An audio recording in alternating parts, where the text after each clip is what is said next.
നിങ്ങളൊരു civil engineering പഠിക്കുന്ന student ആണോ അല്ലെങ്കിൽ ഈ ഫീൽഡിൽ ക്വാളിഫൈഡ് ആയിട്ടുള്ള ഒരു വ്യക്തിയാണോ എങ്കിൽ എൻ്റെ ഒരു എക്സ്പീരിയൻസിൽ ഞാൻ മനസ്സിലാക്കിയ ഒരു കാര്യം എന്ന് വെച്ചാൽ നിങ്ങൾ പഠിക്കുന്നത് നിങ്ങളുടെ ക്വാളിറ്റിപരമായ കാര്യങ്ങളൊന്നുമല്ല, പകരം നിങ്ങൾ സൈറ്റിൽ കാണുന്ന കാര്യങ്ങളും എക്സ്പീരിയൻസും മാത്രമാണ് എല്ലാം എന്ന് പറയുന്ന വാദത്തെ നിങ്ങൾ ടോട്ടലി മാറ്റിവെക്കുക. പകരം നിങ്ങൾ പഠിക്കുന്ന കാര്യങ്ങൾ തന്നെയാണ്, അത് അതേപടി അവിടെ നടപ്പാക്കപ്പെടുന്നില്ല എന്നുള്ളതാണ്. അതിനെ ന്യായീകരിക്കാതെ പകരം അത് നടപ്പാക്കുക എന്നുള്ളതാണ് പ്രധാനപ്പെട്ട കാര്യം. അത് നടപ്പാക്കാൻ വേണ്ടിയിട്ട് നിങ്ങൾ ചെയ്യേണ്ട പ്രധാനപ്പെട്ട കാര്യം എന്താണെന്ന് വെച്ചാൽ, നിങ്ങൾ നല്ല എക്സ്പീരിയൻസ്ഡ് ആയിട്ടുള്ള ഒരു എഞ്ചിനീയർ വർക്ക് ചെയ്യുന്ന സൈറ്റ്, അവിടെ അദ്ദേഹത്തിന് കൊടുത്തിരിക്കുന്ന ഡ്രോയിങ്ങുകൾ വാങ്ങിച്ച് അവിടെ വിസിറ്റ് നടത്തി ഒരു കമ്പാരറ്റീവ് സ്റ്റഡി നടത്തുവാണെങ്കിൽ നിങ്ങൾക്ക് ടെക്നിക്കലായിട്ടുള്ള ഡ്രോയിങ്ങിലുള്ള ഗ്രാഹ്യവും അതുപോലെ തന്നെ അത് പ്രാക്ടിക്കലായിട്ട് സൈറ്റിൽ എങ്ങനെയാണ് അപ്ലൈ ചെയ്യേണ്ടതും വ്യക്തമായിട്ട് ലഭിക്കേണ്ടത്. പ്രത്യേകം ശ്രദ്ധിക്കേണ്ട കാര്യം, ക്വാളിഫൈഡ് ആയിട്ടുള്ള ഒരു വ്യക്തിയുടെ അടുത്ത് മാത്രമേ പോകാവുള്ളൂ.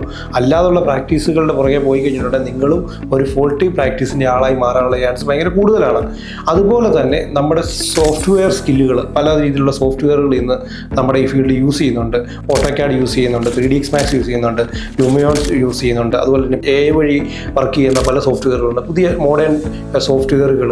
അതെല്ലാം നിങ്ങൾ സ്കില്ല് ഡെവലപ്പ് ചെയ്യുക. അതുപോലെ എസ്റ്റിമേഷൻ നടത്തുന്ന സോഫ്റ്റ്വെയറുകൾ, ഇങ്ങനെയുള്ള സോഫ്റ്റ്വെയറുകളെല്ലാം നിങ്ങൾ സ്കില്ലുകൾ വളർത്തിയെടുത്തു കഴിഞ്ഞാൽ നിങ്ങൾക്ക് ഈ ഒരു ഫീൽഡിൽ ഗ്ലോറിയസ് ആയിട്ടുള്ള ഫ്യൂച്ചർ ഉണ്ടെന്നാണ് എനിക്ക് പറയാനുള്ളത്.